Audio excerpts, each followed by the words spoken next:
Assalamualaikum warahmatullahi wabarakatuh. Alhamdulillah. Tidak pernah berhenti kita memuji Sang Pencipta Allah atas segala nikmat yang dilimpahkan kepada kita. Dan juga kita panjatkan salam hormat kita, salawat dan taslim kepada manusia terbaik yang diutus kepada kita, Nabi besar Muhammad sallallahu alaihi wasallam. Melanjutkan bahasan kita sirah, dan tadi kita sudah lihat bagaimana Nabi SAW dengan sangat mudah menaklukkan kota Mekah tanpa perlawanan kecuali sangat kecil sekali yang dipimpin oleh Ikrimah bin Abi Jahal dan Safwan bin Umayyah bin Khalaf yang berusaha untuk menghadang pasukan Khalid bin Walid. Itu pun mereka terkalahkan dan 20 sekian orang dari Quraisy terbunuh. Nabi SAW pada saat itu menuju ke Ka'bah dan sempat membaca akhir surah Al-Fatih, dan beliau pada saat itu membaca tapi belum melakukan khilaf di antara ahli sejarah apakah Nabi SAW tawaf pada saat itu atau cuma sekedar lewat sambil membaca kembali akhir surah Al-Fatih untuk memastikan kepada orang-orang Quraisy kalau aku adalah utusan Allah, karena bunyi ayatnya Muhammadur Rasulullah. Kemudian yang bersamaku ini bukan orang-orang biasa, para sahabat. Mereka adalah orang-orang pilihan Sang Pencipta Allah, dan sudah disebutkan ciri-ciri mereka di dalam Taurat dan Injil. Terus Nabi SAW mengumandangkan akhir surah Al-Fatih ini sampai akhirnya Nabi SAW mendekati sumur Zam-Zam. Dan ini lanjutan bahasan kita dari yang bahasan tadi pagi. Nabi SAW menuju ke sumur Zam-Zam. Lalu beliau SAW bersabda pada saat itu sambil memanggil Abbas, "Hai Abbas, kesinilah dan timbahkanlah air buat kami." Kata Nabi SAW, kalau bukan karena khawatir orang saling berebut, maka niscaya aku akan timbah sendiri. Khawatirnya kalau Nabi SAW yang timbah air Zam-Zam, maka akhirnya umat akan berebut untuk mengambil hasil timbahan Nabi SAW. Maka beliau menyuruh Abbas untuk menimbahnya, paman beliau yang baru saja masuk Islam radhiyallahu anhu. Juga dikatakan oleh para ulama, bila Nabi SAW menimbah sendiri air Zam-Zam tersebut, maka nanti akan menjadi sunnah, yang berarti setiap orang kalau minum di sumur Zam-Zam menimbah sendiri. Padahal sebenarnya mungkin kesulitan, apalagi kayak di zaman kita sekarang umat Islam makin banyak. Ya. Maka mungkin lebih dimudahkan kalau seperti ini hukumnya. Abbas lalu berkata, "Wahai utusan Allah, tidakkah anda setelah Nabi SAW ambil Zam-Zam, beliau meminumnya, dan para sahabat menyaksikan bagaimana Nabi SAW meminum air Zam-Zam tersebut, dan menjadi sebuah sunnah di mana banyak hadis Nabi SAW yang berbunyi Zam-Zam adalah minuman sekaligus makanan yang mengenangkan. Juga dalam hadis yang lain kata Nabi SAW, Zam-Zam sesuai dengan niat orang yang meminumnya. Setelah itu Nabi SAW, dan keluar juga sebuah hukum tentunya ya, disunnahkan setiap selesai habis tawaf atau keliling Ka'bah untuk minum air Zam-Zam, sebagaimana kita tahu dalam masalah umrah dan haji. Abbas radhiyallahu anhu lalu setelah minum Zam-Zam tadi bersama Nabi SAW, dia mengatakan, "Wahai utusan Allah, tidakkah anda mendatangi rumah anda yang dahulu anda tinggal bersama Khadijah?" Jadi ada rumah Nabi SAW dulu besar. Khadijah radhiyallahu anha tinggal di komplek elitnya Mekah, bersebelahan dengan Abu Jahal, Abu Lahab, Umayyah bin Khalaf, orang-orang tokoh Mekah. Nabi SAW dulu tinggal di komplek itu. Tetapi waktu Nabi SAW hijrah ke Madinah bersama dengan seluruh sahabat hijrah, maka seluruhnya menjadi rampasan orang-orang Mekah, dirampas secara paksa. Dan uniknya yang mengambil rumah Nabi SAW adalah sepupunya sendiri, namanya Aqil bin Abi Talib. Ya, ini saudaranya Ali bin Abi Talib, tapi dia tidak masuk Islam. Maka kata Abbas, "Tidakkah anda ya Rasulullah mendatangi rumah anda? Sekarang anda sudah menang, Mekah sudah direbut. Satu Mekah sekarang miliknya Nabi, bukan cuma rumah beliau, rumahnya orang kafir semua, dengan orang-orang kafirnya semua jadi hak Nabi SAW. Karena pasukan muslimin masuk dengan kekuatan di sini, walaupun mereka tidak sempat melawan. Beda hukumnya kalau ada kesepakatan damai sebelumnya. Tapi kalau pasukan masuk di satu wilayah dan berkuasa, maka seluruh wilayah itu menjadi harta rampasan perang. Maka Nabi SAW menunjukkan adab dan akhlak yang luar biasa dalam Islam, yang luar biasa di dalam Islam. Beliau mengatakan, "Wahai Abbas, apakah Aqil bin Abi Talib masih meninggalkan tempat tinggal buat kami?" Aqil adalah salah satu kerabatku. Nabi SAW jelaskan, padahal Abbas tahu kalau itu adalah ya keponakannya. Tapi Nabi SAW menjelaskan agar muslimin tahu. Kata Nabi SAW, Aqil adalah kerabatku dan ia telah menjualnya. Jadi waktu Nabi SAW hijrah ke Madinah, diambillah rumah itu oleh Aqil, lalu Aqil menjualnya. Dan Nabi SAW mengatakan, bagaimana aku masih menganggap itu rumahku? Dan ini juga keluar sebuah hukum syar'i. Kalaupun sampai misalnya, semoga tidak terjadi bagi muslimin, ada wilayah dicaplok oleh orang-orang kafir, dikuasai. Lalu kemudian mereka sudah mentransaksikan rumah-rumah kita di situ, walaupun kita merebutnya kembali sudah bukan rumah kita. Seperti itulah. Maka Nabi SAW pun tidak mengambil kembali rumah itu, menganggap rumah itu adalah hak orang kafir yang sudah membeli dari Aqil. Nabi SAW sempat tinggal selama 19 hari di Mekah pada saat itu, dan selama itu beliau mengqasar solatnya tanpa jamak. Duhur di waktu duhur 2 rakaat, asar di waktu asar 2 rakaat. Tapi beliau mengqasar selama 19 hari. Makanya ini salah satu dalil yang sangat jelas dipegang oleh sebagian ulama tentang bolehnya menjamak qasar lebih daripada 6 hari. Karena ada pendapat juga yang mengatakan maksimal 6 hari. Tapi khilaf di antara ulama. Di antaranya adalah dalil sahih yang menjelaskan bagaimana Nabi SAW tinggal di sana selama 19 hari dan beliau tentunya menjamak, mengqasar tapi tanpa jamak. Dan ini juga sebuah hukum syar'i, dikatakan lebih afdal seseorang kalau musafir, kalau dia sudah tiba di satu lokasi, merasa aman, enggak butuh untuk dijamak, maka dia cukup mengambil keutamaan qasarnya saja. Waktu duhur dia sholat 2 rakaat, nanti di waktu asar juga dia sholat lagi 2 rakaat. Kalau dia merasa tidak ada sesuatu yang mendesak dia untuk menjamak qasarnya. Nabi SAW lalu memerintahkan agar Quraisy semuanya, karena mereka tawanan perang, satu kota Mekah dikumpulin di sekitar Bukit Safa. Jadi waktu itu kebetulan memang masyarakat kalau dikumpulkan dekat Bukit Safa dan belum ada bangunan kayak kita sekarang, ya, Safa dan Marwah dulu diibaratkan gunung, dua gunung yang kosong, tidak ada bangunan di situ. Memang betul dipakai sa'i berjalan, karena dari zaman Ibrahim AS, tapi tidak dibangun bangunan di zaman Quraisy dulu. Maka seperti masih lembah padang pasir, dikumpulkanlah seluruh orang Quraisy di situ. Dan Nabi SAW menyampaikan ceramahnya atau khutbahnya yang masyhur, yang isinya sangat tegas, yaitu memberantas semua keputusan-keputusan jahiliyah. Mulai hari itu tidak lagi kemusyrikan di Mekah, semuanya harus bertauhid, ya. Dan juga tidak boleh ada riba, praktek zina, semuanya yang haram diterapkan. Dan Nabi SAW sudah menyampaikan tidak ada lagi kemusyrikan, tidak ada lagi riba, tidak ada lagi zina di Mekah. Lalu beliau menutup mengatakan semua perkara jahiliyah mulai hari ini di bawah telapak kakiku, kecuali pengurusan Ka'bah dan jemaah haji. Yang lain semua sudah tidak ada lagi, dihapus. Ya, seperti mengundi nasib, penyihir, segala macam, dukun, ini sudah enggak ada semua. Islam yang diterapkan pada saat itu. Lalu Nabi SAW bersabda dalam pernyataannya yang masyhur, setelah mengingatkan semua hukum Islam, Quraisy sekarang merasa takluk, mendengar, kata Nabi SAW, wahai Quraisy, kira-kira menurut kalian, apa yang akan aku lakukan pada kalian? Sekarang pasukan menguasai satu lokasi bebas, mau buat apa saja. Mau dibunuh, mau dibebasin, mau dijadikan budak, bebas-bebas saja. Hukum syar'i pun membolehkan itu. Dalam arti kata kalau memang dianggap mereka adalah pembangkang-pembangkang yang berbahaya bagi muslimin, bisa saja dihukum mati. Ya. Maka Quraisy serentak menjawab mengatakan, engkau adalah saudara dan kerabat kami yang mulia dan dermawan. Maka Nabi SAW mengucapkan kalimat masyhur, dan ini yang membebaskan seluruh Mekah dari tawanan perang. Dan juga tidak ada ghanimah dari Mekah. Enggak ada harta diambil sedikit pun dari Mekah pada saat itu. Kata Nabi SAW, pergilah, kalian telah aku bebaskan. Enggak ada tawanan perang, walaupun dalam keadaan kafir. Enggak ada tawanan perang, enggak ada juga diambil harta-harta kalian. Dan ini luar biasa, melunakkan hati orang-orang Quraisy. Bagaimana pasukan telah berhasil menang, apalagi beberapa tahun saja sebelumnya, ya, itu sudah sempat Quraisy menyerang, berperang di Badar, berperang di Uhud, berperang di Khandaq. Banyak sekali, dan permusuhan-permusuhan yang sangat jelas. Bagaimana Nabi SAW setelah menguasai itu tidak menghukum mereka, malah membebaskan, gitu kan.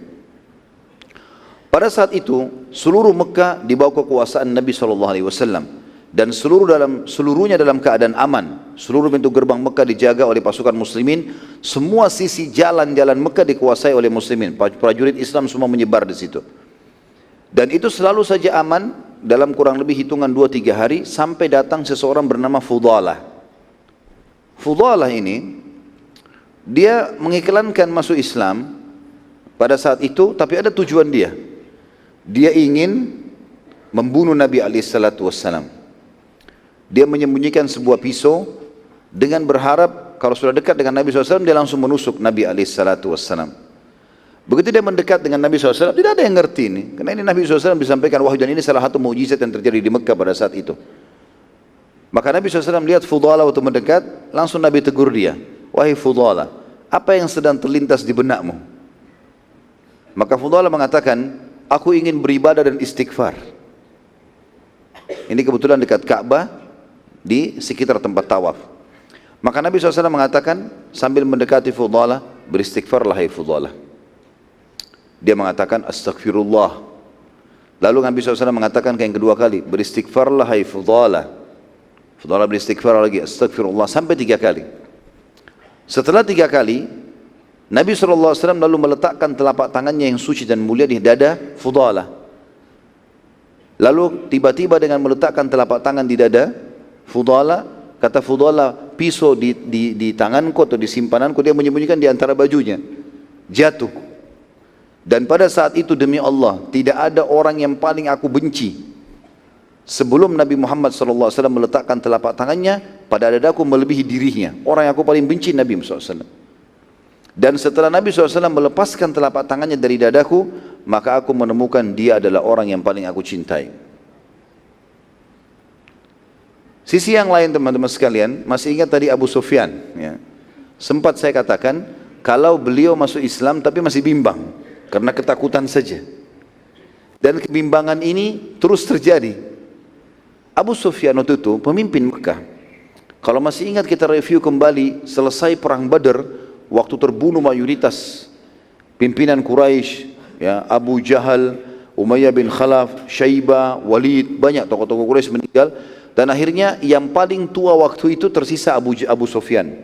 Maka Abu Sufyan seperti ditokohkan lah, seperti jadi pemimpin Mekah pada saat itu. Dan dia yang memicu peperangan terjadinya perang Uhud setelahnya. Kemudian dia juga menjadi pemimpin untuk perang Ahzab, sebagaimana sudah pernah kita ceritakan itu. Sudah kita ceritakan panjang lebar masalah Ahzab dalam surah nomor 33 dalam Al-Quran, surah Al-Ahzab. Panjang lebar ceritanya sudah disampaikan juga. Maka Abu Sufyan ini seperti orang yang tidak percaya. Dia duduk menghadap Ka'bah, kemudian dia mulai berfikir, melihat orang-orang Quraisy, ya, semuanya banyak yang datang syahadat, ada yang kembali berkumpul dengan kerabatnya muslimin. Kemudian Nabi SAW dengan seluruh pasukannya menguasai Mekah, di mana-mana prajurit muslimin. Dia kayak tidak menyangka, seperti orang yang mimpi apa yang terjadi ini. Maka sempat terfikir di benak dia, sepintas, dia ingin mengumpulkan kembali Quraisy diam-diam di malam hari, kemudian mengajak suku-suku Arab yang masih bisa diajak untuk menyerang muslimin. Lagi sementara dia berfikir itu, tiba-tiba dia menemukan pundaknya dari belakang ada yang memegang. Dia kaget, seperti kita kalau lagi melamun ada orang pegang pundak kita, ya. Maka dia balik, ternyata Nabi SAW. Tiba-tiba dia kaget, dan ini salah satu yang menambah akhirnya Islamnya bisa tidak ragu lagi, ya. Walaupun ini masih ada poin lagi setelahnya yang lebih menguatkan. Setelah itu Abu Sufyan tidak ragu lagi dengan keislaman. Maka Nabi SAW mengatakan, Allah akan menghinakanmu hai Abu Sufyan kalau kau lakukan niatmu. Kaget dia. Abu Sufyan kaget. Bagaimana Nabi SAW bisa tahu? Belum dia ungkapkan, baru di otaknya. Dan dia sudah tahu kalau Nabi faham masalah itu. Allah akan menghinakanmu Abu Sufyan kalau kau jalankan niatmu. Maka pada saat itu Abu Sufyan heran, berkecamuk di benak dia, ini kayaknya benar Rasulullah ini, gitu kan. Enggak mungkin dia bisa tahu seperti ini. Pada saat itu Nabi SAW tinggalkan Abu Sufyan, cuma ucapkan kalimat itu saja, ditinggalkan. Abu Sufyan berkecamuk di pikirannya antara dua pikiran tadi, mengumpulkan orang-orang Arab dan Quraisy untuk menyerang muslimin dengan ketakutan karena Nabi tahu. Maka ada 2 orang temannya, 2 orang ini pimpinan Quraisy juga, namanya Utad ibn Usaid dan Harith ibn Hisham.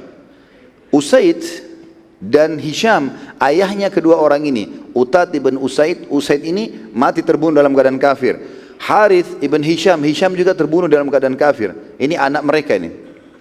Dua-duanya sahabat dekatnya Abu Sufyan. Datang duduk di sebelah Abu Sufyan, menghadap ke Ka'bah, melihat kejadian tersebut. Lalu ketiga orang sahabat ini masing-masing seperti orang yang terdiam, tidak tahu apa yang harus dilakukan, bingung gitu. Lalu tiba-tiba saja si Utad berkata, ya, maaf, pada saat itu sebelumnya, waktu mereka lagi melamun, menghayal, melihat keadaan ini, waktu sholat masuk, Nabi SAW suruh Bilal naik ke atas Ka'bah, azan di atas Ka'bah. Utad, Abu Sufyan, ya, ini semuanya, dan Harith tahu betul Abu Bilal ini siapa, budak, dulu diperjualbelikan. Bagi mereka tidak ada nilainya Bilal di Mekah itu. Ini di pandangan mereka. Tapi Bilal radhiyallahu anhu di dalam Islam tentu punya kemuliaan. Bahkan Abu Bakar pun setelah membebaskan dia dan setelah ikut ke Madinah hijrah, kata Abu Bakar, Bilal sayyiduna, Bilal itu tuan kita gitu. Dari dalam Islam berbeda. Tapi mereka tahu, dalam pandangan mereka masih pikiran jahiliyah, ini siapa ini, budak diperjualbelikan naik ke atas Ka'bah. Tokoh-tokoh Quraisy enggak ada yang pernah injak ke atas Ka'bah gitu. Maka sementara mereka melihat kejadian tersebut, ya, untuk Bilal karena mau mengumandangkan azan, Utad atau Atad tadi bilang, sungguh beruntung Usaid, ayahnya dia, ya, karena tidak melihat bagaimana hamba sahaya ini naik ke atas Ka'bah seraya bertakbir. Kalau ayah saya masih hidup, Usaid, ini pasti dihukum nih. Gak mungkin ada budak bisa naik di atas Ka'bah. Harith ibn Hisham juga bilang sama. Harith bilang, sungguh beruntung Hisham, karena tidak melihat budak ini hamba saya naik di atas Ka'bah dan bertakbir. Kalau Abu Sufyan dia bilang begini, sungguh aku tidak mau berkata apa-apa. Karena demi Allah kalau aku ucapkan kata-kata, maka batu ini akan sampaikan ke dia. Dia tunjuk batu di depannya. Uniknya dalam riwayat ini subhanallah, baru mereka habis bicara begitu, Nabi SAW lewat.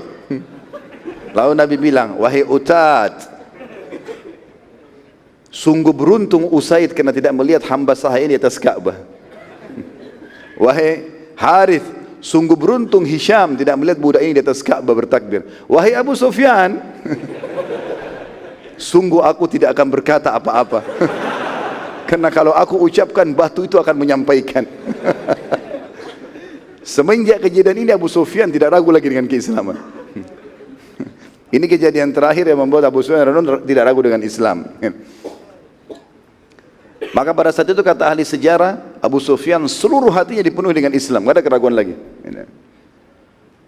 Pada saat itu dikumandangkan iqamah, lalu sholatlah baginda Nabi SAW dan memerintahkan setelah selesai sholat, memimpin sholat bagi masyarakat Mekah. Pada saat itu Nabi SAW qasar sholatnya, dan tepatnya waktu itu di waktu sholat duhur, karena pasukan muslimin masuk tadi di Mekah di waktu duha.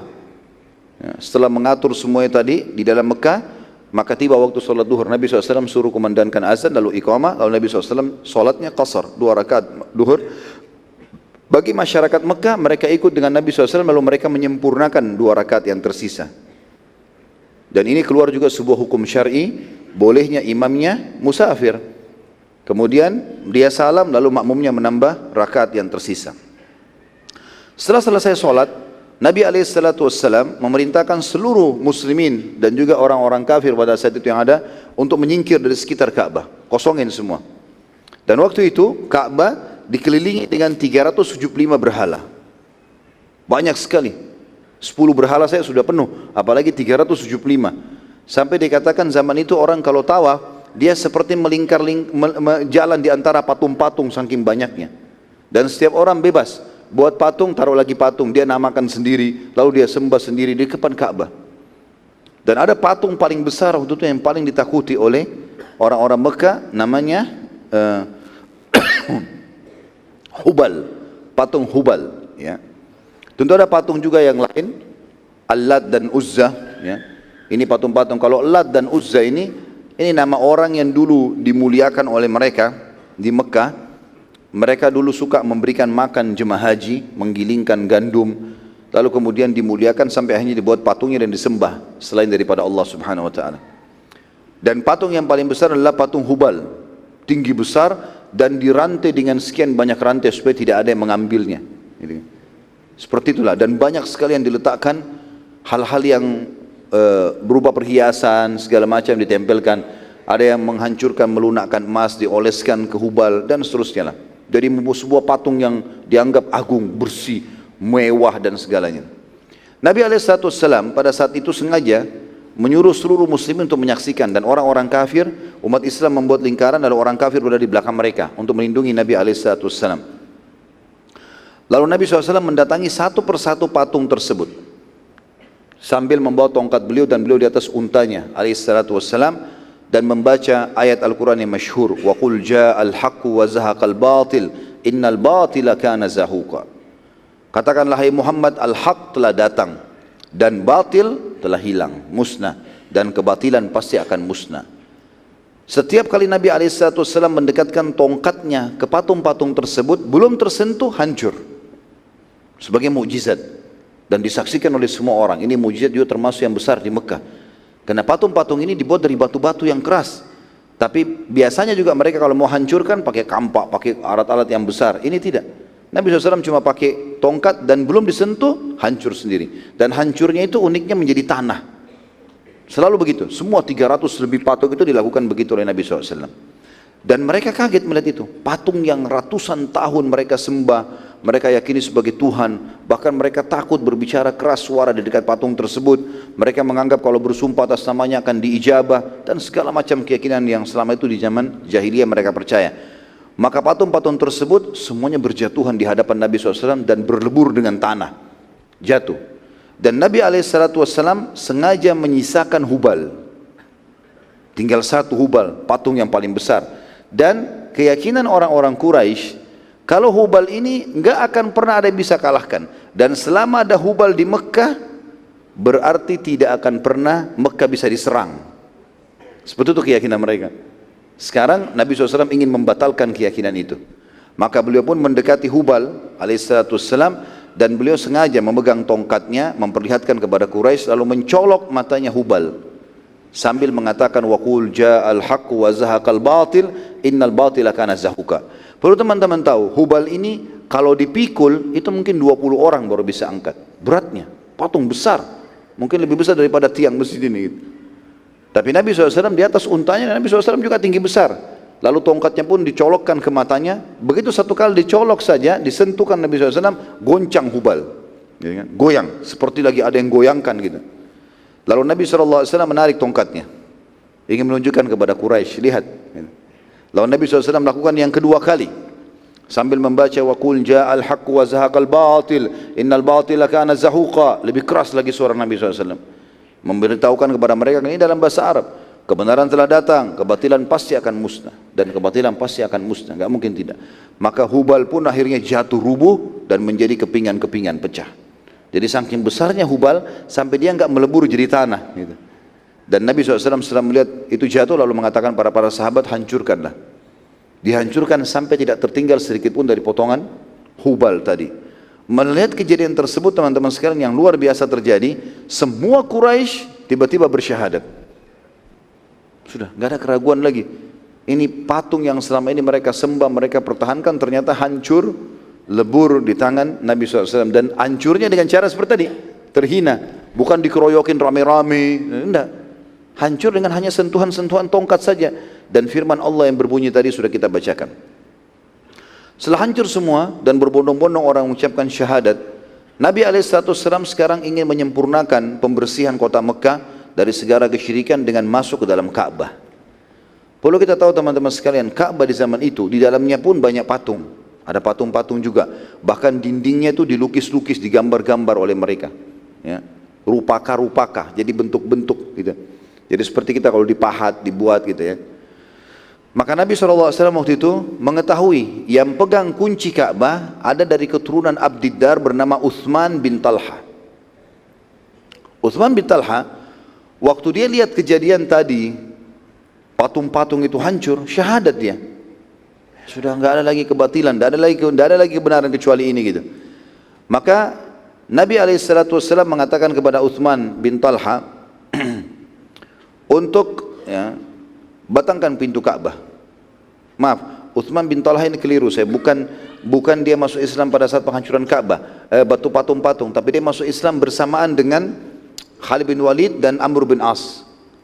Beberapa saat sebelum pembebasan kota Mekah waktu itu, yang waktu Khalid bin Walid keluar dari Mekah, Kemudian Uthman bin Talha ini sahabat dekatnya Amr bin As dengan Khalid bin Walid didatangi oleh Amr bin As. Amr bin As masuk Islam di tangannya Najasyi. Lalu kemudian diajaklah masuk Islam oleh Amr bin As dan akhirnya mereka bertiga masuk Islam. Dan setelah mereka tiba di Madinah, kata Nabi SAW, telah datang kepada kalian anak-anak muda terbaiknya Quraisy. Uthman bin Talha memegang kunci Ka'bah dan dia turun-temurun dari kakek-kakeknya, dari keturunan Abdiddar. Nabi SAW mengatakan, hai Uthman, pergilah ke rumahmu, ambil kunci Ka'bah, bukakan, saya ingin masuk. Maka Uthman pun pergi ke sana, ke rumahnya. Kebetulan di rumahnya ada ibunya Uthman, tapi masih dalam keadaan kafir ibunya. Dan dia yang pegang kunci Ka'bah. Waktu Uthman pergi ke Madinah, masuk Islam, sama Amr bin As dan Khalid bin Walid radhiyallahu anhu ajma'in, maka yang pegang kunci ibunya.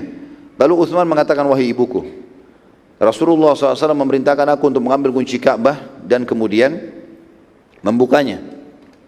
Kata ibunya, wahai Uthman, apakah engkau tidak mengingat kejadian antara dirimu dengan Muhammad mengenai kunci Ka'bah? Ibunya mengingatkan dia. Apa kejadian teman-teman sekalian? Waktu Nabi SAW masih di Mekah dulu, masih awal-awal dakwah, Uthman bin Talha ini termasuk tokoh Quraisy. Dan dia membenci Nabi SAW sebelum masuk Islam, di awal-awal Islam dulu. Dan Nabi SAW pernah mengatakan, hai Uthman, izinkan aku masuk ke dalam Ka'bah. Kata Uthman, tidak mungkin aku bukakan untukmu. Demi Allah, aku tidak akan membukakannya untukmu dan membiarkanmu masukinya selamanya, kata Uthman. Kata Nabi SAW, wahai Uthman, bukakan sebelum kunci Ka'bah berada di tanganku, dan aku akan berikan kepada siapapun yang aku inginkan. Ini kejadian di Mekah sebelum Uthman masuk Islam nih, dulu. Ya. Maka Uthman mengatakan, bila kunci Ka'bah berada di tanganmu, hai Muhammad, sungguh mati lebih baik bagiku daripada hidup dan menyaksikannya. Tapi ini cerita sebelum masuk Islam. Sekarang Uthman sudah Muslim, gitu kan? Ibunya mengingatkan itu. Kau lupa perkataanmu dulu sama Muhammad? Dulu kau tidak mau masukkan dia dalam Ka'bah, walaupun kau mati. Kata Uthman, walaupun ibuku. Itu di zaman dulu, bukan sekarang. Ya. Dia adalah utusan Allah dan aku telah beriman, maka aku wajib patuh padanya, berikanlah kuncinya. Maka ibu Uthman merasa ini kemuliaan. Dia mengatakan, bagaimana engkau memberikan kepada Muhammad kunci Ka'bah yang berarti dia akan memilikinya dan dia bisa berikan kepada siapa yang dia suka. Berarti semua kemuliaan nenek moyang sudah tidak ada. Lalu diambil baju, kunci tersebut dalam riwayat ini dikatakan dimasukkan ke dalam bajunya. Ibunya Uthman menyembunyikan. Dia bilang, saya tidak akan memberikan kepadamu. Uthman terus merayu karena dia tahu hukum syar'i. Kalau ibu pun dalam keadaan kafir tetap harus dirayu, santun, baik, tidak boleh mengatakan kalimat Dia terus merayu. Karena lama Nabi SAW utus Umar bin Khattab. Hai Umar, susul Uthman. Kenapa nggak datang-datang tuh? Nabi SAW berdiri di depan Ka'bah ini. Tinggal nunggu ini saja. Orang semua juga nunggu, gitu kan? Maka Umar bin Khattab datang, pasti pada depan rumah Uthman, tidak pakai banyak bicara. Hai Uthman, mana kunci Ka'bah? Pada saat mendengar suara Umar, ibunya ketakutan. Lalu dia segera dia keluarkan kunci, dia kasih. Hai Uthman, kasihlah. Daripada nanti Umar membongkar rumah kita. Gitu. Pada saat itu akhirnya pergilah Uthman membawa kunci tersebut ke Nabi SAW, kemudian membukakan pintu Ka'bah. Pada saat itu, waktu diberikan kunci tersebut, Nabi SAW mengetahui serta mengingat sebenarnya perkataan Uthman waktu sebelum masuk Islam, dulu pernah mengucapkan itu. Maka Nabi SAW tidak menyinggungnya, dan ini sebuah adab syar'i. Hal itu dulu masa jahiliyah, masa bodoh, belum mengerti. Seperti kita mungkin punya teman-teman dulu sama-sama zina lah, apalah, mabuk. Sekarang sudah sadar sama-sama di pengajian. Termasuk adab dan akhlak dalam Islam, tidak boleh kita mengatakan, dulu kan kau lebih buruk dari saya, dulu kan kamu begini, kamu kan juga begini. Itu dulu, sekarang orang ke depan. Tidak perlu kita lihat masa lalunya seseorang. Maka Nabi SAW tidak singgung, tapi Nabi tahu, melihat matanya Uthman seperti sedikit takut dengan kalimat itu. Jangan sampai Nabi SAW mengingatkan kembali. Tapi Nabi tidak mengucapkan, mengatakan, hai Uthman, bukalah, aku akan masuk. Dibuka. Setelah selesai, Nabi SAW memegang kunci Ka'bah. Dan waktu itu Abbas bin Abdul Muttalib paman Nabi SAW mengurus Masjidil Haram dan jemaah haji. Maka dia ingin mengambil kemuliaan tersebut sambil dia mengatakan, ya Rasulullah, gabungkanlah padaku pengurusan Masjidil Haram, jemaah haji dan juga kunci Ka'bah. Maka Nabi SAW bersabda dengan sabda yang masyhur, dan ini menandakan juga kemuliaan jiwa Nabi SAW. Setiap muslim harus begini. Maka Nabi SAW mengatakan, tidak hai Abbas, hari ini adalah hari kemuliaan dan bakti. Hari ini hari kebaikan, sebarin kebaikan. Gitu. Peganglah kunci Ka'bah wahai suku Abdiddar dan suku Syaibah selamanya. Maksudnya sukunya Talha. Lalu Nabi SAW mengembalikan kepada Talha mengatakan, peganglah ini kepada anak keturunanmu. Dan subhanallah sampai hari ini di kerajaan Saudi pun turun-temurun kerajaan Islam, ya, datang setelahnya Khulafaur Rasyidin, Nabi SAW meninggal, datang Umayyah, Abbasiyah, Utsmaniyah, sampai sekarang pemerintahan Saudi semuanya dari keturunan Abdiddar yang pegang kunci Ka'bah sesuai dengan wasiat Nabi SAW. Setelah pintu Ka'bah dibuka, Nabi SAW menyuruh Umar bin Khattab masuk lebih dulu, kemudian menghapus semua gambar-gambar yang terletak di dinding Ka'bah sebelum beliau masuk. Dan waktu itu banyak sekali di gambar-gambar, ya, mereka lukis-lukis, diukir-ukir gitu. Oleh Umar bin Khattab dibersihkan. Di antara Ka'bah yang ada, di antara gambar yang ada dalam Ka'bah waktu itu adalah gambar Ibrahim dan Ismail menurut mereka, versi Quraisy. Dan dalam gambar itu seakan-akan keduanya sedang memohon pada berhala. Juga ada gambar Maryam alaihissalam, gitu kan. Mereka gambarkan menurut pemandangan mereka saja. Siapa yang dianggap tokoh masyarakat waktu itu, dianggap beriman sama Allah, digambar-gambarkan sama mereka. Maka oleh Umar dihapuslah. Setelah selesai, Umar bin Khattab keluar mengatakan, sudah ya Rasulullah. Maka Nabi SAW masuk, dan ternyata beliau menemukan masih ada sisa gambar Ibrahim dan Ismail alaihissalam.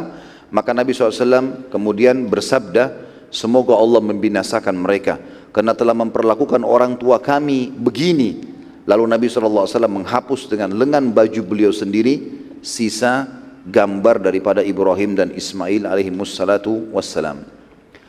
Lalu Nabi SAW sholat 2 rakaat. Dan waktu itu kebetulan, waktu masuk setelah Umar bin Khattab keluar, Nabi SAW tidak mengizinkan orang masuk kecuali Bilal. Dan ini kemuliaan Bilal radhiyallahu anhu. Ini saya sudah ceritakan dalam serial sahabat Bilal radhiyallahu anhu, bagaimana ini termasuk kemuliaan yang khusus. Karena Nabi SAW masuk itu tidak mengajak orang lain, siapapun tidak boleh ikut kecuali Bilal. Lalu Nabi SAW sholat 2 rakaat di situ. Dan ini niatnya sholat tahiyat masjid. Tentu teman-teman sekarang kalau mau masuk sholat dalam Ka'bah, ditutup, ada pintunya, nggak dibuka kecuali untuk tamu-tamu kerajaan. Tapi ada di sebelah Ka'bah ada Hijr Ismail yang melengkung dan ada 3 lampu, itu juga termasuk bagian dari Ka'bah. Sebagaimana sudah pernah kita jelaskan di awal-awal sirah kita, kalau di zaman Abdul Muttalib pernah Ka'bah mau dibangun, tapi karena harta mereka enggak cukup yang halal, maka Ka'bah menjadi kecil dan Hijr Ismail tidak masuk. Di zaman Ibrahim AS sampai ukuran Hijr Ismail. Jadi kalau orang sholat dalam Hijr Ismail sama dengan sholat dalam Ka'bah dan diniatkan untuk tahiyat masjid.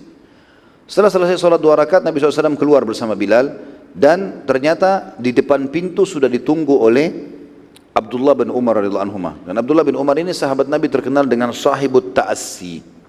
Artinya orang yang luar biasa mengikuti sunnah-sunnah Nabi SAW dengan sangat detail. Betul-betul luar biasa. Apa saja Nabi kerjakan SAW. Jangankan bicara wajib, yang sunnah-sunnah, bahkan perilaku biasa. Cara jalannya Nabi, Nabi pernah mampir di mana, semuanya diikuti oleh Abdullah bin Umar. Makanya dikenal dengan sahibut ta'assi. Di zaman setelah Nabi SAW meninggal, pernah satu kali Abdullah bin Umar memimpin kafilah haji dari Madinah. Di tengah jalan dia berhentikan, ada 70 ekor unta, berhenti semua. Lalu kemudian dia mengatakan, tunggulah dan saksikanlah. Turunlah dia dari untanya, dia jalan. Orang semua lihat, Abdullah bin Umar sahabat Nabi, ulamanya sahabat waktu itu, ulamanya muslimin. Orang semua lihat sampai kejauhan tinggal bayangan. Lalu Abdullah bin Umar datang ke sebuah tempat itu, lalu beliau buang air kecil di situ. Lalu kembali lagi. Ada beberapa sahabat Nabi yang masih hidup waktu itu dan tidak mengerti, lalu bertanya, wahai Abdullah bin Umar, apakah anda memberhentikan kami semua ini hanya menyaksikan anda kencing di situ?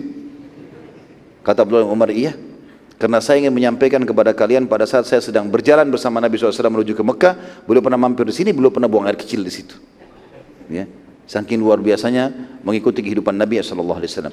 Maka pada saat itu Abdullah bin Umar tanya Bilal, hai Bilal, apa yang Nabi kerjakan di dalam? Kata Bilal, Nabi SAW sholat. Kata Abdullah bin Umar, di mana tempatnya? Ditunjukkan oleh Bilal.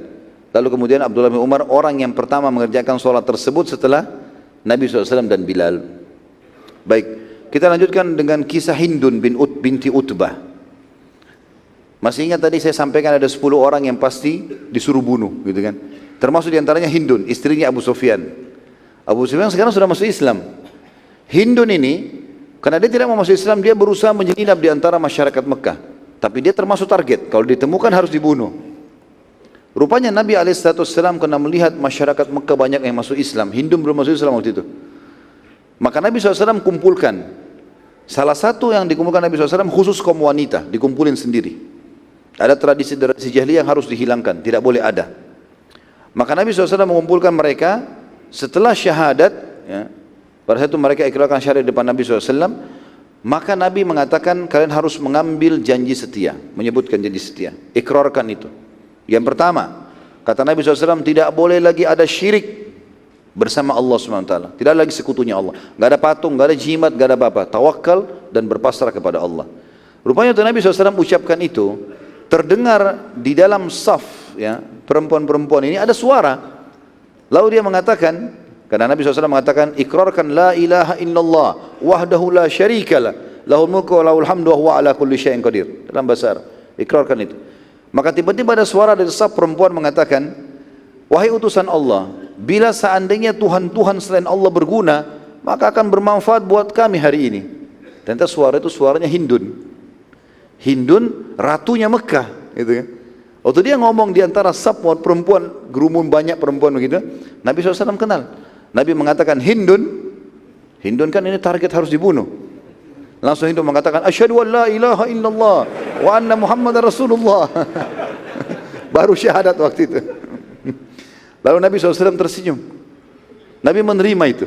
Subhanallah, mulianya jiwanya Nabi SAW. Padahal Hindun adalah pembunuh pamannya dan termasuk target untuk dibunuh. Maka Nabi SAW terima.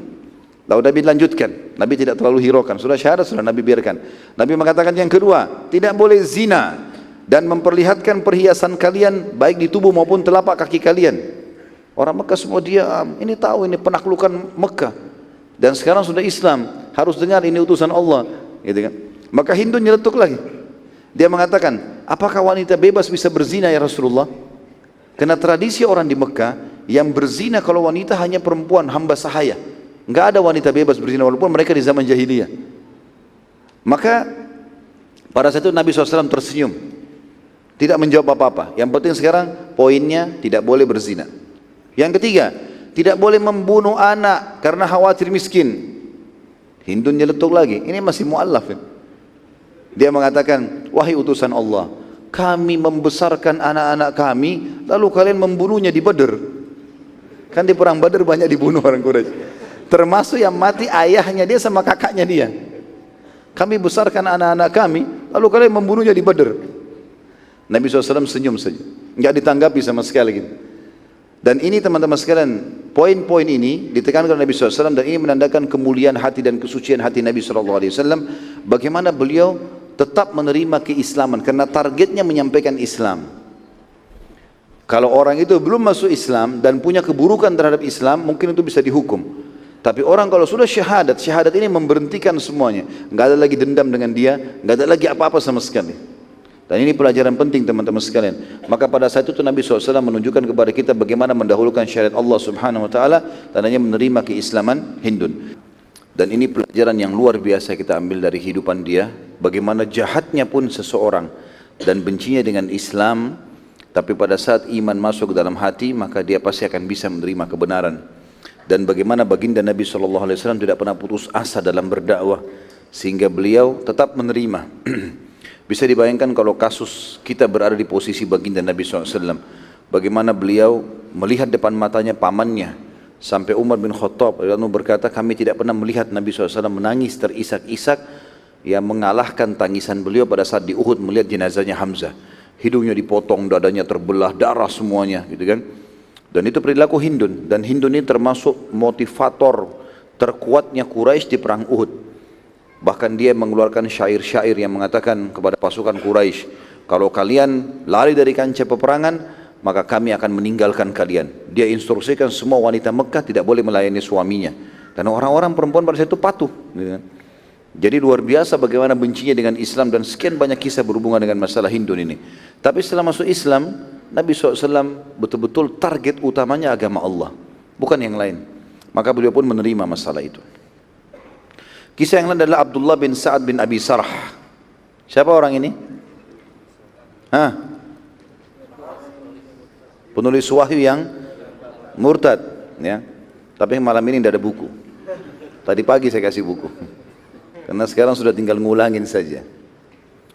Dia adalah saudara susuannya Uthman bin Affan radhiyallahu anhu. Uthman bin Affan tahu betul permasalahannya saudara susunya ini, Abdullah ini. Dan dia menginginkan agar hidayah juga datang kepada Abdullah. Sebagaimana Hindun masuk Islam, sebagaimana Abu Sufyan masuk Islam, dan banyak tokoh-tokoh Quraisy yang masuk Islam. Maka dia menjadikan target untuk mengejar di mana Abdullah bin Sa'ad ini, saudara susuannya. Dikejar, dicari sama dia, dan dia tahu karena ini sepupunya, saudaranya. Dan dia tahu di tempat-tempat mana kira-kira di Mekah sembunyi. Sampai Uthman bin Affan menemukan dia.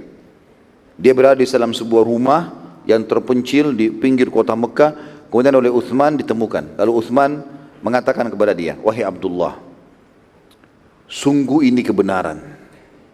Dan kamu telah melakukan kesalahan besar. Kamu telah masuk Islam lalu kamu murtad dan kamu munafik pada saat itu. Terbongkar kedokmu sekarang. Dan apa yang selama ini kau pikir Quraisy akan mengalahkan Nabi SAW sudah terbukti. Quraisy takluk tanpa perlawanan. Maka dalam kondisi dia ketakutan, ya, memang mengatakan, lalu apa saranmu hai Uthman?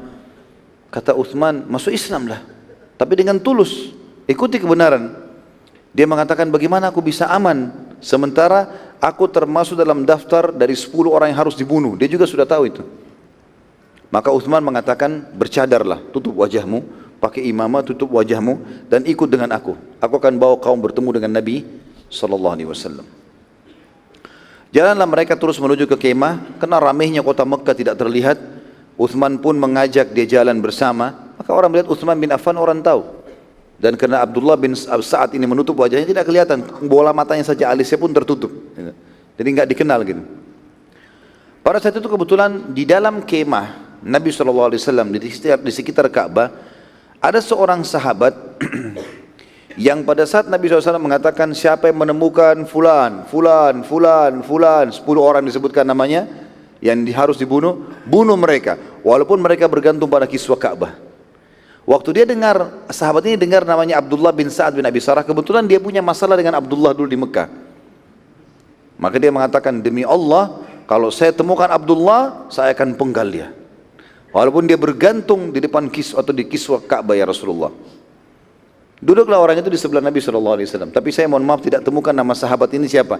Cuma kisahnya begitu, duduklah seorang sahabat yang pernah bersumpah akan membunuh Abdullah bin Sa'ad di hadapan Nabi SAW. Masuklah Uthman bin Affan di kemah Nabi SAW membawa Abdullah. Maka Uthman berkata, wahai utusan Allah, bersamaku sekarang di sebelahku ini saudara susuanku, Abdullah bin Sa'ad bin Abi Sarah. Mendengar perkataan tersebut, orang-orang semua melihat ke arah Abdullah ini. Ini orang jadi target utama, tapi sekarang sudah di kemah Nabi SAW. Saya ingin Anda menerimanya, karena dia niat mau masuk Islam tulus, bukan seperti awal dulu.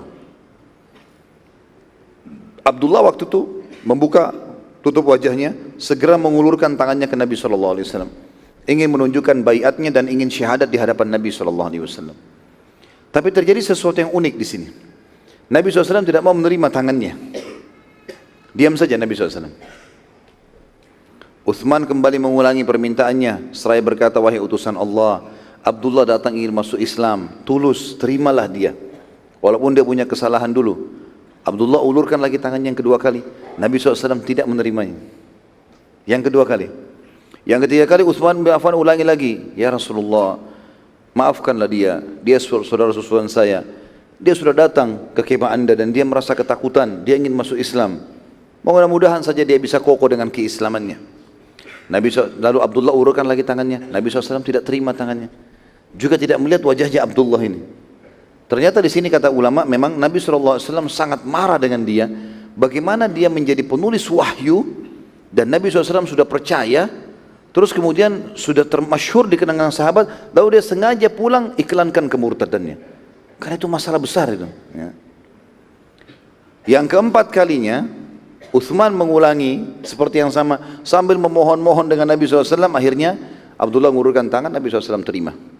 Syahadatlah dia, diterima lagi Islamannya. Lalu Utsman bin Affan karena gembiranya, dia merangkul saudara susunya ini, Abdullah, lalu dibawa keluar dari kemah. Udah jangan lama-lama di sini. Ya, sudah cukup, sudah syahadat, Nabi SAW sudah terima, sudah keluar. Lalu waktu keluar dari kemah, Nabi SAW bersabda kepada sahabat tadi di sebelahnya, ya, yang sudah bersumpah mau membunuh Abdullah kalau ditemukan walaupun di kiswah Ka'bah. Lalu Nabi SAW mengatakan, tidak adakah orang yang berakal di antara kalian? Kalian melihat aku menolaknya sampai 3 kali. Kenapa tidak seorang pun berdiri membunuhnya? Orang ini harus mati mestinya. Saya sengaja tolak supaya pakai akal bunuh nih gitu. Tapi karena tidak ada juga berdiri, ya sudah. Akhirnya saya terima dia gitu. Lalu Nabi SAW menghadap ke arah orang tadi yang sudah bersumpah itu. Kata Nabi SAW, bukankah kau dulu bertekad mau membunuhnya? Ya. Maka kata, walaupun dia bergantung di kiswah Ka'bah, kata orang itu, wahai utusan Allah, aku benar-benar tidak mengetahui maksud anda. Andai saja anda memberiku dengan isyarat mata saja, niscaya aku akan membunuhnya. Kata Nabi SAW, tidak layak bagi seorang Nabi memberi isyarat untuk membunuh. Tapi semua dengan kejelasan. Kalau aku suruh bunuh, aku bilang bunuh. Enggak ada isyarat. Dan Nabi SAW di sini bukan memberikan isyarat, artinya memberikan kode, mata, supaya bunuh, enggak. Nabi SAW di sini makanya diam saja, tidak mau menerima Abdullah tadi. Itu sebagai tanda juga sebenarnya, tapi bukan isyarat tangan atau kalau mereka bunuh ya sudah. Karena belum syahadat. Tapi sekarang sudah muslim, sudah enggak bisa gitu. Maka dengan kejadian ini selamatlah Abdullah bin Sa'ad bin Abi Sarh. Sekarang kita masuk ke kisah Ikrimah bin Abi Jahal, anaknya Abu Jahal, yang juga masuk Islam nantinya, dan dia termasuk dalam 10 orang yang harus dibunuh. Ikrimah bin Abi Jahal setelah menyerang pasukan Khalid bin Walid radhiyallahu anhu di pintu gerbang Mekah, dan akhirnya dikalahkan oleh Khalid bin Walid, dan akhirnya dia melarikan diri. Pada saat itu bersama dengan temannya Safwan bin Umayyah bin Khalaf. Mereka menuju ke kota Jeddah sekarang, ke pelabuhan. Zaman dulu sudah ada pelabuhan tentunya di sana. Dan ingin menyeberang. Yang Safwan ingin pergi ke negeri Syam, Ikrimah juga sama. Istri Ikrimah namanya Ummu Hakim, masuk Islam bersama dengan kelompok wanita yang ada Hindun tadi. Sempat syahadat. Tapi karena terpisah dengan suaminya jadi target, maka dia tidak tahu suaminya di mana gitu. Ummu Hakim pada saat itu sudah masuk Islam radhiyallahu anha, dan dia berkata kepada Nabi SAW, wahai utusan Allah, bila aku membawa Ikrimah untuk ke Mekah masuk Islam, apakah anda menerimanya? Kata Nabi SAW, iya, asal dia mau masuk Islam ya. Maka Ummu Hakim lalu bertanya ke sana sini, mana ini? Cari informasi tentang Ikrimah. Sampai dia mendapatkan informasi Ikrimah telah menaiki kapal untuk menyeberang Laut Merah. Dia mau menuju ke Afrika dulu, baru kemudian dia pergi ke negeri Syam, ke atas gitu. Pada saat itu dengan hikmah Allah Subhanahu wa taala terjadi sesuatu. Allah kalau mau memberikan hidayah orang subhanallah dengan caranya, dan cara Allah Subhanahu wa taala ini memang tidak bisa susah untuk bisa ditangkap dengan akal sehat manusia. Allah Subhanahu wa taala punya cara yang manusia mungkin tidak akan sampai idenya ke sana. Ya. Pada saat itu terjadi ombak besar, dan kapal yang ditunggangi atau dinaikin oleh Ikrimah ini dihantam dengan ombak yang besar. Dan Ikrimah kebetulan tokoh Mekah, diketahui siapa orang ini. Dan di atas kapal mayoritasnya adalah orang-orang yang menyembah berhala dan juga tokoh-tokoh suku Arab, tidak harus dari Mekah, banyak mereka yang mau pergi berdagang dan seterusnya. Dan Ikrimah tahu semua ini semua penyembah berhala. Waktu dihantam oleh ombak, awalnya waktu ombak datang, masing-masing pegang patungnya, lalu mohon-mohon sama patung itu. Ikrimah gak bawa patung, tapi dia lihat semua orang ini. Gak lama kemudian ombak tambah besar, sehingga akhirnya mayoritas mereka ya, melempar patung-patung mereka ke lautan. Lalu mereka mengatakan, ya Tuhan selamatkanlah kami. Lalu Ikrimah berpikir pada saat itu, kenapa begitu bodohnya saya meyakini patung-patung yang akhirnya dalam keadaan seperti ini pun nggak bisa menolong. Mereka pun ini penyembah berhala sekarang melempar patung-patung mereka sampai depan mata Ikrimah. Patung-patung yang dilempar itu ada yang patah kepalanya, patah tangannya, rusak, patung batu dilempar, hancur semuanya. Maka gara-gara itu Ikrimah akhirnya mulai masuk Islam dalam hatinya. Kayaknya benar yang dibawakan oleh Muhammad nih gitu. Gara-gara kejadian tersebut maka Dia minta pada saat itu bersamaan suatu sudah mereka melempar semua batu-batu mereka dan mereka memohon kepada Allah tulus, maka berhenti ombak. Lewatlah kapal yang lain bersimpangan, yang satu mau ke Afrika, yang satu balik dari Afrika menuju ke Jeddah. Dia minta berhenti, mau pindah kembali ke Jeddah. Pindahlah dia di kapal yang sebelah, kemudian itu sudah dibayar sama dia, kemudian dia pergi kembali ke Jeddah. Bersamaan dengan dia tiba di Jeddah tadi, istrinya sudah nunggu di pelabuhan, Ummu Hakim. Padahal tidak janjian sebelumnya, dengan hikmah Allah Subhanahu Wa Taala. Maka pada saat itu pun Ummu Hakim mengatakan, wahai Ikrimah, sungguh aku telah datang dari sisi utusan Allah. Aku sendiri sudah masuk Islam. Hatinya sangat mulia. Bayangkan satu kota Mekah semuanya dimaafkan. Enggak satu pun harta kita diambil padahal dia sudah menang. Enggak satu pun orang dibunuh kecuali yang membangkang. Perlu kamu tahu, Hindun binti Utbah termasuk daftar yang akan dibunuh, tapi dia mengucapkan syahadat dan diterima oleh Nabi SAW. Abdullah bin Sa'ad bin Abi Sarah masuk Islam. Si fulan masuk Islam, si fulan masuk, dan disebutkan semuanya. Tinggal kau, hai Ikrimah. Kau orang berakal, kenapa kau tidak mau ikut? Masuk Islam lah, ini agama yang benar. Maka Ikrimah berkata, apakah kau yakin kalau aku kembali ke Mekah, aku tidak akan ada masalah? Kata Ummu Hakim, aku telah memohon kepada Nabi SAW untuk memberikanmu jaminan. Asal dengan syarat kamu memang mau kembali ke Mekah dan masuk Islam. Ikrimah lalu berkata, baiklah kalau begitu, saya akan kembali. Di tengah perjalanan, dalam sebuah athar disebutkan ya, kisah begitu, dikatakan bahwasanya Ikrimah ingin menyentuh Ummu Hakim, istrinya. Dalam perjalanan menuju ke Mekah pulang, di malam hari dia menyentuhnya. Ummu Hakim mengatakan, engkau masih musyrik dan aku seorang muslimah, maka tidak halal lagi hubungan biologis ini. Maka Ikrimah pada saat itu merasa makin terpojok. Luar biasa, sampai seperti ini istri saya pun tidak bisa saya gaulin. Berarti betul-betul saya dalam keadaan salah nih. Sampai akhirnya mereka jalan menuju ke Mekah keesokan harinya dan ketemu dengan Nabi SAW. Ikrimah langsung bertemu dengan Nabi SAW. Dan kebetulan Ummu Hakim sebelum masuk ke Mekah mengirim sepucuk surat kepada Nabi SAW dan memberitakan, ya Rasulullah, Ikrimah sudah bersama dengan saya, tolong berikan keamanan di jalan. Maka diiklankanlah di Mekah, Ikrimah akan datang, maka tidak boleh ada yang ganggu, karena kan targetnya harus dibunuh. Bisa saja ada orang Islam tidak tahu tentang kejadian Ummu Hakim lalu kemudian main dibunuh saja. Diberikanlah keamanan. Lalu Ikrimah pun jalan. Orang-orang semua menyaksikan, dia termasuk tokoh Mekah, anaknya Abu Jahal. Abu Jahal adalah Fir'aunnya umat ini, tidak ada yang tidak kenal. Dan Ikrimah sebelum masuk Islam adalah anaknya Fir'aun itu. Sangat benci dengan Islam. Maka dia pun bertemu dengan Nabi SAW dan mengatakan, wahai Muhammad, apakah engkau memberikanku keamanan? Kata Nabi SAW, iya. Ikrimah lalu berkata lagi, pada apa engkau mengajakku, hai Muhammad? Apa ajaranmu sebenarnya? Karena dia tidak pernah dengar secara langsung dari Nabi SAW, cuma membenci-benci dari jarak jauh saja. Dengar-dengar orang bilang apa, saya mau dengar langsung. Kata Nabi SAW, engkau menyembah Allah yang Maha Esa, jangan sekutukan. Enggak ada patung-patung lagi. Kamu kan tahu ada Tuhan namanya Allah, udah murnikan ibadah sama dia. Hanya benak mohon sama dia, takut pada dia, cinta pada dia, selesai. Ada lagi patung-patung, dijimat-jimat, dukun-dukun, enggak ada semuanya. Engkau mendirikan sholat 5 waktu, dan aku akan ajarkan caranya. Keluarkan zakat dari hartamu untuk pensucian, hajilah selama engkau mampu. Ya. Lalu Ikrimah berkata, waktu itu belum disebutkan, atau dalam riwayatnya tidak disebutkan Ramadan. Ada riwayat yang menjelaskan Nabi SAW mengatakan, engkau berpuasa pada bulan Ramadan, dan engkau haji bila engkau mampu. Ikrimah berkata, engkau tidak mengajak kecuali pada kebaikan. Kalau itu ajaranmu baik semuanya, maka aku ingin mengikrarkan syahadatku. Maka dia pun mengucapkan, asyhadu an la ilaha illallah wa anna Muhammad Rasulullah. Ikrimah begitu syahadat, dia menceritakan tentang kondisinya. Dia merasa tubuhnya semuanya merinding dan merasa seperti ada sesuatu yang terlepas dari beban kehidupan selama ini. Lalu dia menangis. Pada saat di hadapan Nabi SAW, dia mendengarkan beberapa ayat Al-Quran. Dia mengatakan, ya Rasulullah, sungguh ini adalah ayat-ayat Tuhanku yang aku bengkalikan selama ini. Dan aku bersumpah atas nama Allah, ya Rasulullah, aku akan menginfakkan harta sebesar dulu di jalan Allah, sebesar dulu yang aku infakkan untuk memerangi Islam.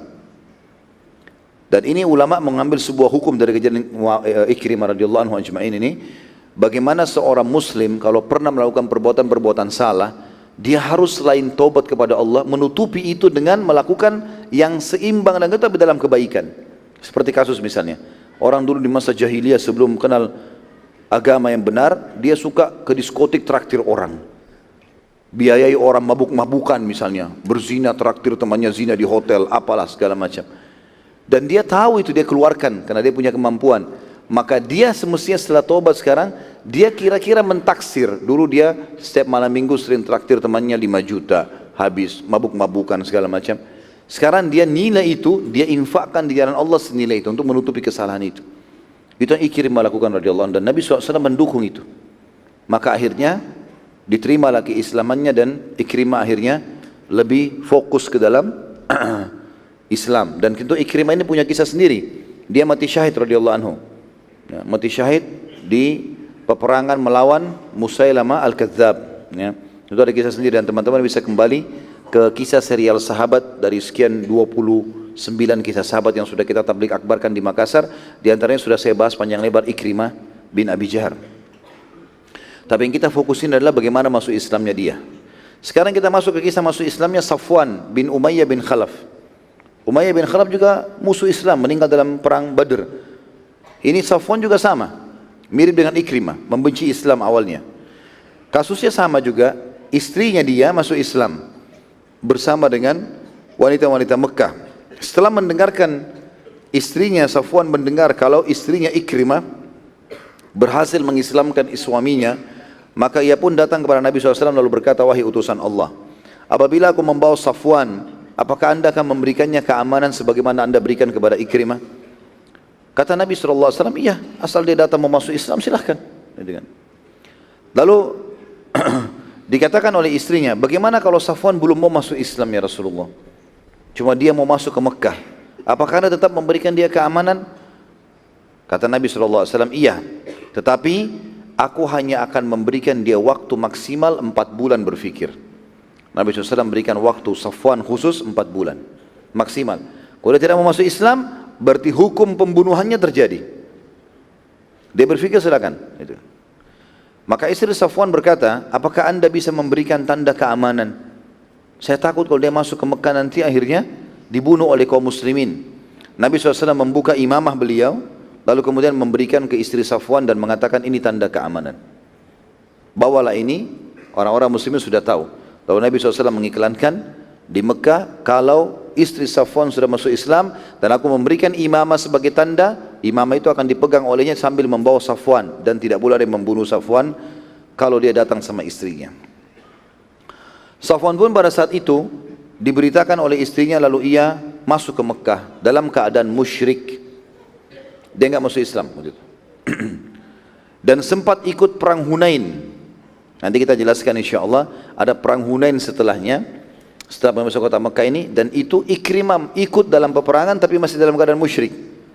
Bahkan dia sempat, Ikrimah ini punya seperti kalau kita sekarang pabrik kali ya, zaman dulu itu memang tempat yang sangat besar memproduksi alat-alat perang, pedang, perisai, tombak, anak panah, busur panah, memang dia punya dan terbesar di Mekah pada saat itu. Maka Nabi SAW sempat meminjam dari dia anak-anak panah, busur panah, segala macam, pedang, ya, dan nanti akan kita ceritakan dalam perang Hunain itu.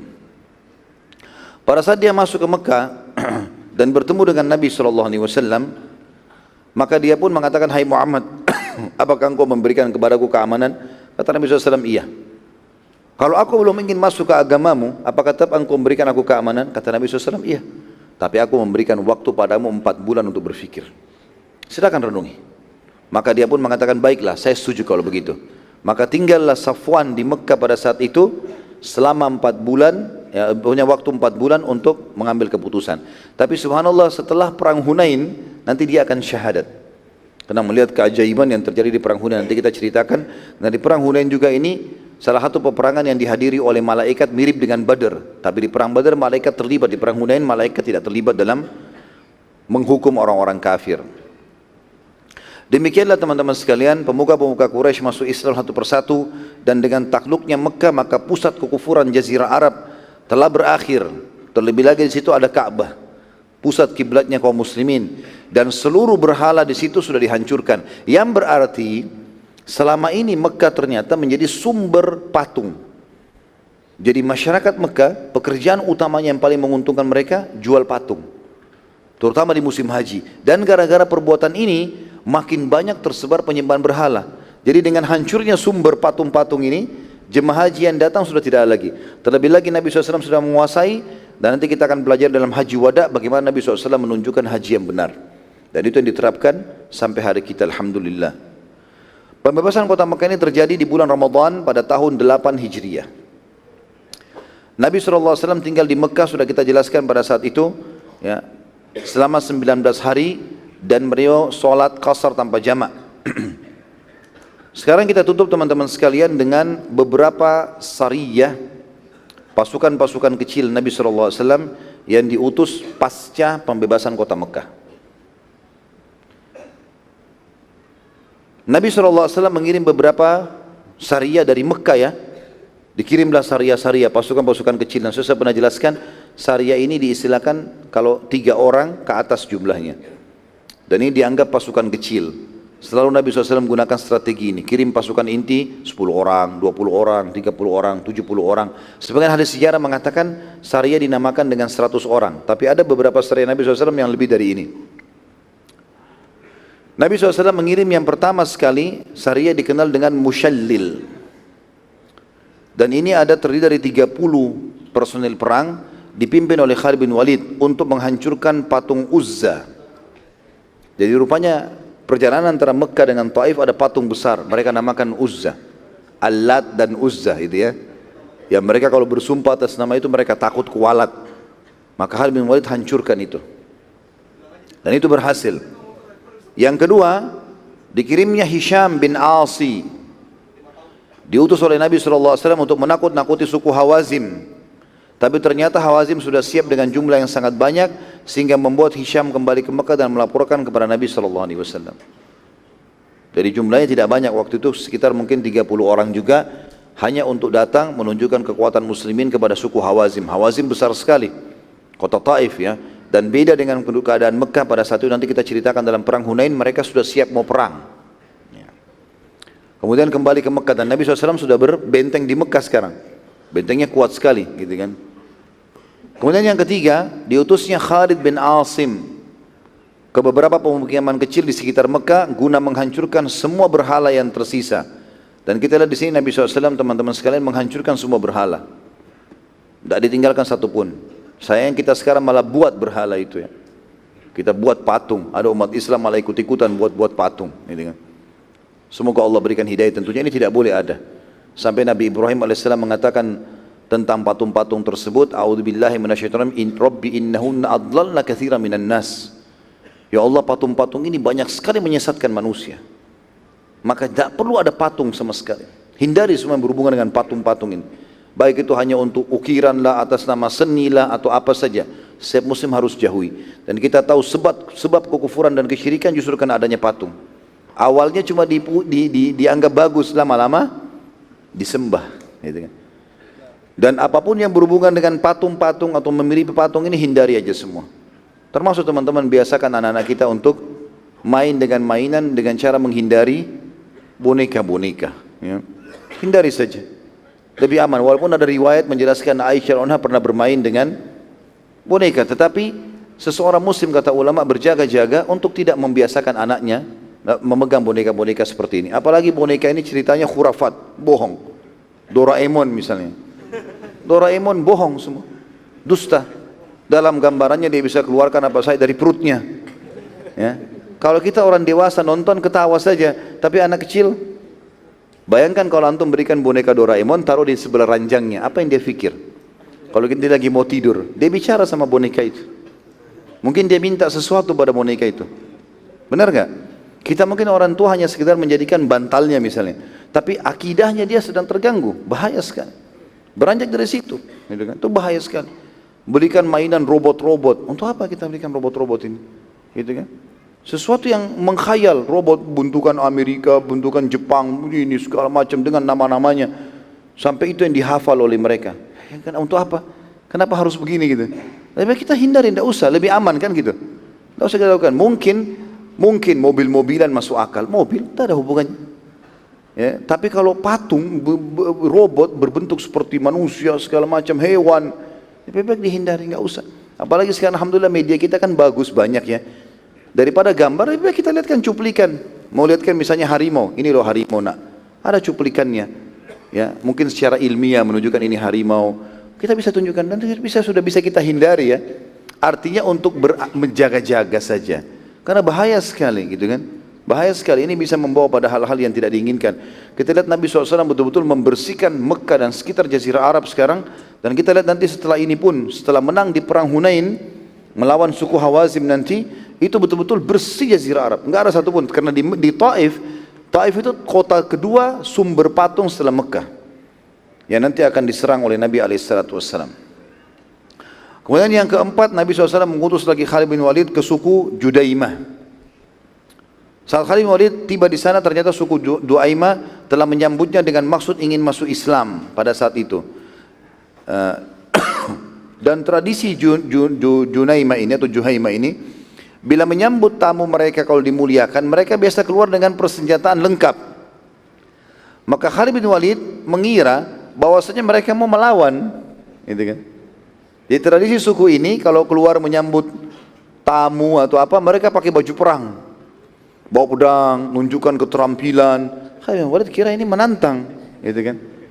Maka Khalid bilang, masuk Islamlah kalian. Kalau tidak perang, mereka mengatakan sabakna. Kalimat sabak ini juga bagi orang Arab dulu dikatakan sabak kalau dia tinggalkan ajaran nenek moyangnya. Itu nama sabak. Khalid bin Walid tangkap sabakna, maksudnya mereka siap memasuki Islam. Tapi Khalid bin Walid tangkap ini sabakna artinya kami kafir. Karena kan sabak, kenapa dia nggak bilang iya kami mau masuk Islam? Kenapa harus pakai bahasa isyarat gitu kan? Maka Khalid bin Walid memerintahkan pasukannya menyerang. Serang ini. Waktu diserang terbunuh sebagian dari mereka dan tertawan sebagian lagi. Di malam harinya Khalid bin Walid membunuh sebagian tawanan lagi yang tersisa yang dianggap memang mereka ahli-ahli perangnya. Kemudian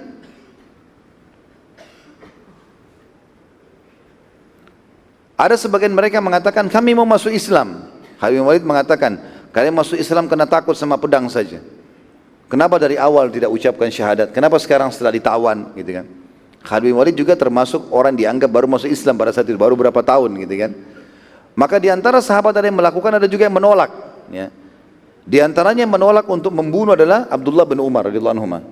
Jangan Khalid, dia sudah, mereka mau masuk Islam, biarkan syahadat, kenapa harus dibunuh? Khalid bilang tidak bisa. Tadinya saya sudah tawarkan Islam, mereka tidak mau. Hukum dalam syariat Islam, kalau nolak Islam ya dibunuh, gitu kan? Seperti itulah. Pada saat pasukan Khalid bin Walid kembali ke Mekah dan Nabi SAW mengetahui kejadian tersebut, maka beliau sempat marah dan mengangkat tangan Khalid bin Walid juga pedangnya seraya bersabda. Diangkat tangan Khalid, lalu juga diangkat pedangnya, lalu Nabi SAW mengatakan, sungguh ya Allah, aku berlepas diri dari apa yang dilakukan oleh Khalid. Dan beliau SAW mengulanginya sampai 3 kali, lalu beliau lanjutkan, sungguh pada pedang Khalid ada keberanian dalam membunuh. Lalu Nabi SAW memaafkan karena ini masih permasalahan syubhat. Khalid bin Walid juga sebenarnya tidak salah di situ, karena dia menganggap apa yang dia tangkap instruksi Nabi SAW, masuk Islam bebaskan, tidak masuk Islam perangi. Sederhana konsepnya gitu. Maka Nabi SAW maafkan pada saat itu. Ini terakhir syariat Nabi SAW dan kita akan tutup pelajaran dari pembebasan kota Mekah. Yang pertama teman-teman sekalian, rahmat Allah yang luas dan janjinya yang benar sehingga Mekah takluk tanpa ada perlawanan yang berarti. Kalau Allah mau, sekuat apapun musuh kalah. Sekarang banyak umat Islam secara kejiwaan karena mereka tidak mau belajar, tidak mau mereview kembali histori mereka. Dan salah satu target kita pelajari sirah teman-teman untuk itu. Ini kejadian 1400 tahun yang lalu, untuk apa kita bahas? Apakah hanya sekedar untuk menjadikan sebagai sebuah hiburan? Tidak. Ambil pelajaran, sejarah tidak akan bohong karena sudah terjadi, gitu kan? Orang yang menjadi orang baik dari dulu sampai menjelang hari kiamat akan diberikan balasan dan kemenangan oleh Allah. Orang yang buruk pasti dibinasakan. Sudah ada kisah para nabi-nabi, Allah menangkan walaupun awalnya punya hambatan-hambatan dalam dakwah. Tapi akhirnya Fir'aun tenggelam, Musa alaihissalam menang. Akhirnya Nabi Nuh selamat, kaumnya hancur, ayah Namrud hancur, Ibrahim alaihissalam selamat, gitu kan? Yang mengikuti yang ini pasti selamat, yang mengikuti ini pasti juga akan dihukum oleh Allah. Sunnatullah. Kita ikuti orang baik, kita baik. Kita ikuti orang buruk, kita akan buruk. Gitu kan? Dan kuasa Allah subhanahu wa ta'ala tidak akan pernah ada yang sulit. Jangan kecilkan jiwa kita karena kita tidak belajar histori Islam. Seakan-akan kita tidak akan maju kecuali kita harus bergantung pada orang kafir. Tidak sama sekali. Saya reviewkan kembali dan saya ingatkan teman-teman. Waktu baginda Nabi SAW pertama sekali hijrah ke Madinah, ingat baik-baik. Madinah kampung kecil. Penghasilannya hanya kurma. Gitu. Segelintir orang yang kita kenal dengan Ansar itu kecil sekali jumlahnya mereka. Kota kecil. Waktu itu Jazirah Arab bahkan dunia ini dihimpit dengan dua negara adik kuasa. Romawi dan juga Persia. Dan mereka sudah punya peradaban, ekonomi, militer, ya, segala macam mereka miliki. Setengah dunia dikuasai, setengah Romawi, setengah Persia. Tapi Nabi SAW tidak pernah sekalipun mengutus orang atau beliau sendiri berangkat untuk belajar masalah ekonomi ke sana, militer ke sini, enggak pernah. Beliau mulai pondasi rumah negara yang baru, landasannya Al-Quran dan Sunnah. Semua dimulai dari nol, termasuk militer sendiri, termasuk ekonomi sendiri, segala sosial, segala macam dibangun dari baru. Dan akhirnya menjadi peradaban dunia. Ini yang banyak umat Islam tidak sadari. Seakan-akan tidak akan maju kalau anaknya tidak sekolah di Eropa, tidak sekolah di Amerika. Tapi kalau di negara Islam, untuk apa ke sini, untuk apa ke sana. Negara Islam dianggap nomor 2 atau nomor 3, kayak terpuruk. Padahal sebenarnya umat Islam harus jaya dan merasa bangga dengan wilayah dan agama mereka. Sama halnya dengan banyak juga orang tua tidak mau masukkan anaknya ke pesantren. Kalau teman-teman mau buru-buru keluar karena khawatir nanti macet, macet pun itu ada pahalanya. Bubar dari majelis ilmu, tidak usah khawatir, jangan buru-buru. Tunggu saja. Ada berkahnya itu ya. Orang berdesak-desakan bubar dari diskotik, dari joget-joget, dari segala macam. Mau nunggu, mau begadang malam minggu. Masa antum bubar dari ta'lim mau merasa terganggu? Nikmatin aja prosesnya. Selama kita di jalan Allah berpahala. Udah biarin aja, nikmati, tidak masalah.